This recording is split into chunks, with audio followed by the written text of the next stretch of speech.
Hey, what's up, cats and kittens? And shout out to all my Cerebralites. It's me, the Cerebral Diva. And we are back with a season 9, episode 20, Real Housewives of Atlanta season finale review. So, last night was it. Well, it's almost it because we now have a 3-part reunion special coming up, which looks to be insanely intense. So, I'm excited to see what's going to happen, what's going to unfold. Based on the trailers that I've seen for that. So that should be really interesting. However, that's coming later. So let's focus on what we have in front of us right now, which was last night's episode. So in last night's episode, it started with I guess sort of this quasi reconciliation between Riley, Candy's daughter, and her father Block. It was hella awkward, for me. Just like, okay, so first of all, I don't want to talk about kids, but it's hard. Riley is so introverted.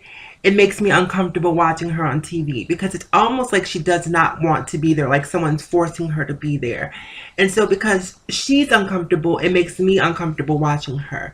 So, I find myself like sort of looking through my fingers when she's on screen because it really feels like an invasion of her privacy. She just seems very introverted, very shy, painfully shy to a degree.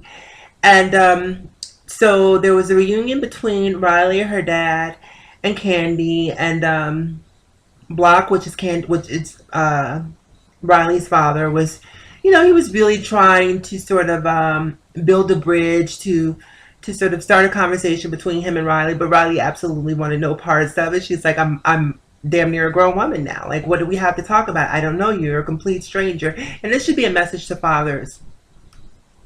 When you walk out, when you walk away, when you're not there to raise your children, there are repercussions. And very often people want to make the mother out to be bitter or to be angst-ridden or to have a vendetta against the father. But the kids see too. Kids are a lot more intuitive than we give them credit for. And I don't think that Candy was necessarily poisoning Riley in terms of her perception of her father. I think that she's just a girl who pays attention. Sometimes the most quiet people are really the most intuitive. They're the ones who are most connected because they're not talking. They're actually taking in information, which I really think is true for Riley. Also, like, I don't know what Candy has done or not done, but I really think that Riley could benefit from maybe like some acting or improvisational classes that would sort of, help her tap into. I don't want to say that she lacks self-confidence because I mean, I don't know her, but she just seems really shy, and I'd like to see her come out of that because on the song that she and Candy wrote, you can hear that she really has potential as a vocalist, but if she doesn't come out of that shell, her stage presence is going to be horrible. She'll never go anywhere. I mean, I know that probably sounds a little mean. That's not my intention, but it's just me giving an honest critique. So, Candy, if you're listening, get Riley into some improvisational classes. Okay, so that was that. After that, the bulk of the episode centered primarily around Chateau and the housewarming. Now, this housewarming was well, first of all, it's been like a half a decade in the making. And I will say this, it was well worth the wait. The house looks beautiful from the ground level and above that basement. Not so much. And that's part of the episode that really sort of sent things in a different direction. So Sheree's hosting this fab housewarming. All the girls come to the event. I even saw a couple of the Married to Medicine girls. I believe I saw Toya and Quad, if I'm not mistaken. We see Dwight. He shows up. Kim Zolciak shows up. Her and Troy Bierman. Who else was in? Oh, we saw Miss Lawrence. Dwight.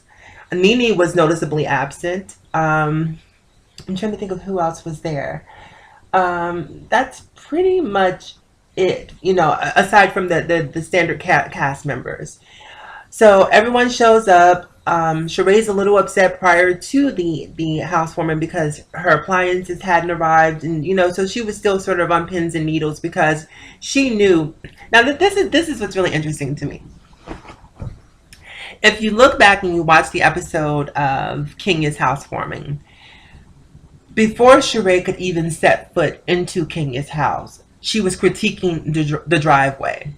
She walked down the driveway, critiquing, saying, I believe it wasn't paved, and this gravel is going to ruin her shoes, and she should have worn. Like, I'm paraphrasing because I don't remember exactly what she said, but I know it was something to that sort.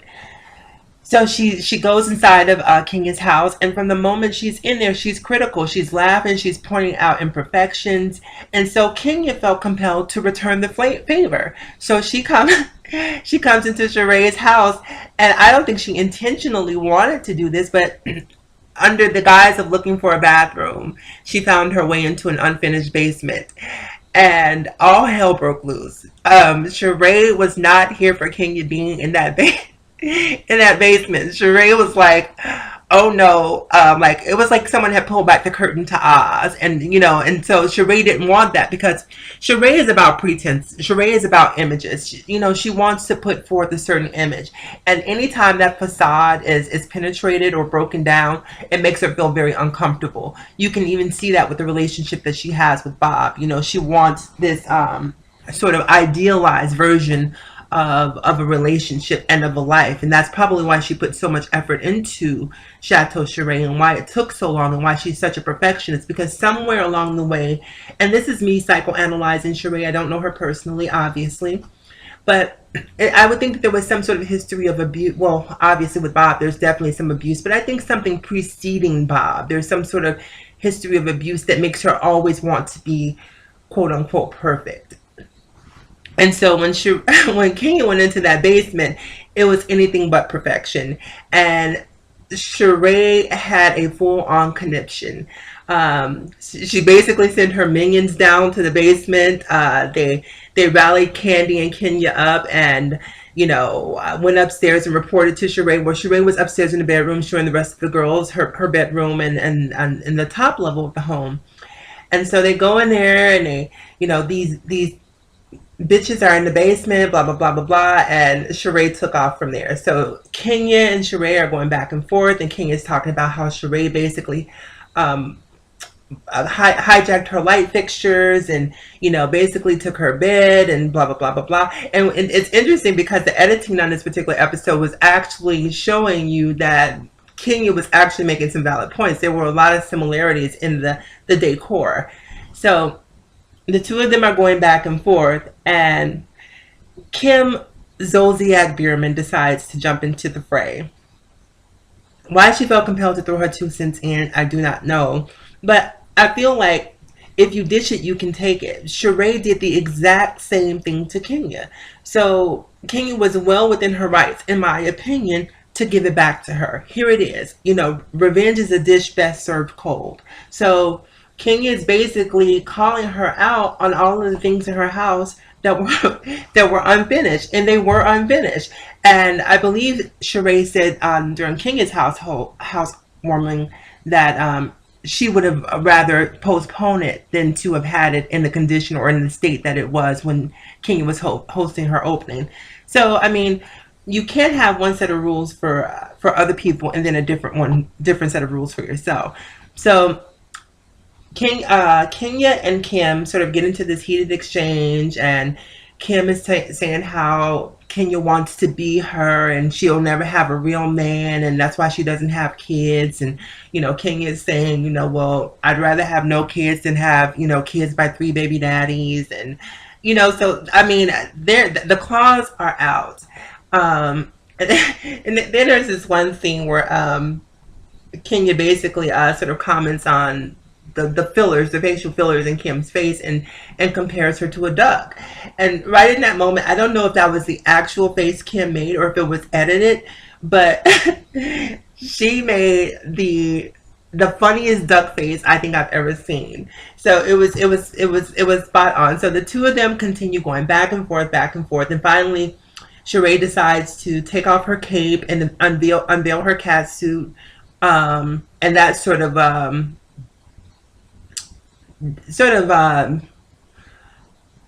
de-escalated what was happening there. So after she took off the cat suit, everything de-escalated. The girls went their way, and we see Kim sort of saying goodbye to everyone, and then just just to be hashtag petty, after she says goodbye to the rest of the group, she makes her way over and says goodbye to Cynthia and Mal, and I believe Shamia was on the sofa, and as well as Kenya. And so Kenya spoke to her. Oh, and before I go there, when Kenya and Sheree were having their exchange, like Marlon Hampton was in the background barking like a chihuahua. She kept throwing darts at Kenya for whatever reason. Like, to me, she really cannot take Kenya. She really wants to be Kenya for some reason. And so she just felt compelled. And Kenya just ignored her. Kenya's like, look, I'm not giving you any camera time. You are not relevant. I'm not going to have an exchange with you. You want your 15 minutes, but you won't get them on my time. So you don't even get to hold a peach. You're not relevant. And so I love the fact that Kenya did not feed into an exchange with Marlo and just, kept focused on the people who are actually on the cast, giving them camera time, and actually not giving sort of the camera hungry whore Marlo Hampton any camera time. So anyway, Kim is saying her goodbyes, and Kenya sort of, decides to let bygones be bygones and says goodbye. And then Kim throws a parting shot. It's like, well, I don't want to say goodbye to you, and basically walks out the door. And yeah, I'm trying to think if there was anything else that happened in that episode that's worth mentioning. Um, Nothing that I can. Oh, yeah. So, Candy actually finds Phaedra sort of sitting alone. Someone, Portia, went back to Phaedra, and this is all happening during the course of the housewarming. Portia goes back to Phaedra and informs her that Cynthia told her that, and I hope this is making sense to you guys. Cynthia told Portia told, um, no, Cynthia told Portia, and then Portia told Phaedra. Okay, I think I have it right now. That Apollo's girlfriend was at the OLG, the old lady gang, opening Candy's restaurant. And so Portia, Phaedra was clearly upset by that and mentioned something basically to the extent of wanting to knock Candy's head off of her shoulders.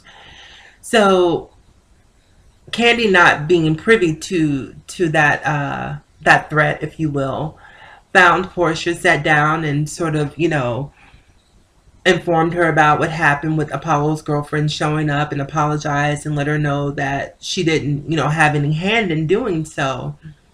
And I thought it was really, really mature of Candy to do that. I mean, this episode and this season as a whole really gave me a whole different respect for Candy. I think out of all the cast members on the show, she's probably the closest to giving you a true glimpse at her reality. It's not just all sort of fluff and filler, pomp and circumstance. She's really giving you sort of insight into exactly what's going on in her life. Now, granted, it may be sort of a polished version of what's happening in her life, but it's still a lot more real in my estimation than a lot of the other girls. Oh, and Cynthia too. I think Cynthia really gives you, and well, damn, I was thinking about Kenya and Matt. That was pretty real too. So the three of them, in my opinion. So Candy and Portia are sitting down. They're having an exchange. Candy's apologizing to Phaedra for. Did I say Candy and Portia? But Candy and Phaedra are having this exchange. Candy's apologizing to Phaedra for Apollo's girlfriend. Why she felt compelled to apologize, I don't know, but she did anyhow, and kudos to her for doing so. And she then asked Phaedra, well, it's been brought to my attention that one of my former employees is suing me, and that you may have a hand in doing so. And Phaedra just sort of pulled the attorney-client privilege card. Well, I can't really talk about that. I can't really discuss that. But if memory serves me correctly, I do recall her telling Portia that Candy's ex-employee wanted to sue her, and them sort of having an exchange about that. So she is clearly selective about where she exercises attorney-client privilege.